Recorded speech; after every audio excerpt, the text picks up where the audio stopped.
যে চাকরির সাংবাদিকবৃন্দ এবং আমাদের চাকরি গবেষণা সম্মানিত মেয়র জনাব বিপি নিজামুদ্দিন ভাই আমাদের মাঝে উপস্থিত আছেন। এছাড়াও বিভিন্ন আওয়ামী লীগের, যুবলীগ, ছাত্রলীগ, বিভিন্ন ইউনিটের নেতৃবৃন্দ উপস্থিত আছেন।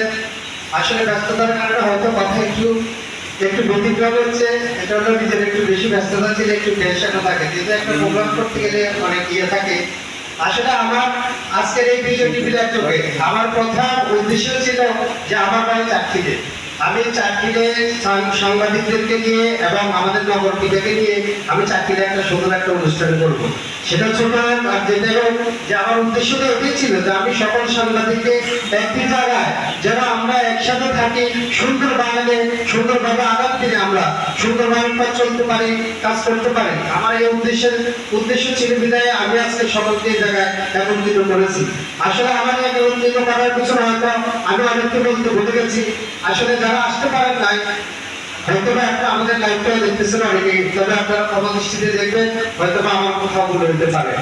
আর প্রিয় উপস্থিতি, আসলে একটা কথা বলবো যে আজকে আপনারা সবাই এখানে আমাদের আনন্দ অনুষ্ঠানে যে আপনারা যে উপস্থিত হচ্ছেন, এভাবে আমাদের প্রোগ্রামকে যেভাবে আনন্দিত করেছেন, তেমন আমাদের প্রোগ্রামকে একটা উজ্জীবিত করেছে। তার পাশাপাশি আমি আপনাদের সকলের প্রতি কৃতজ্ঞতা জানাই যে আপনারা আজকে আমাদের প্রোগ্রামকে এভাবে উপস্থিত থেকে আমাদের প্রোগ্রামকে আজকে সাকসেস করার জন্য। এই উপস্থিতি আসলে বেশি কথা বলবো না, কারণ এখানে অনেক বিন্দু আছে। আর এছাড়াও আসলে সকল নাম বলতে পারি নাই, সেজন্য আপনারা ক্ষমা দৃষ্টিতে দেখবেন, কারণ এখানে অনেকে উপস্থিত আছেন। তবে আপনারা আমার প্রোগ্রামে উপস্থিত হওয়ার কারণে আমি আবারও আপনাদের প্রতি কৃতজ্ঞতা জানাই এবং আমি সকলের প্রতি অনুরোধ করবো যে আগামী দিনও আমার জেলাতে একটা প্রোগ্রাম আছে, বড় প্রোগ্রাম, সেটা হয়তো আমি বুধবার বা বৃহস্পতিবারে প্রোগ্রাম করবো। সেখানে আমি দুটা গাড়ি দেবো, চাকরি থেকে সবাইকে ওই অনুষ্ঠানে যোগদান করার জন্য আমার আহ্বান থাকবে। আমি হয়তো শুধু আমার বাড়ি এখানে, এই কারণে আমি চাকরির একটা অনুষ্ঠান করছি যে আমি যে বিজয় টিভির একজন প্রতিনিধি, আপনাদের সহকর্মী, এই হিসাবে যে আপনাদের সাথে যদি আমি সুন্দরভাবে এই অনুষ্ঠানটা উপভোগ করতে না পারি, তাহলে হয়তো আমার আফসোস থেকে যাবে।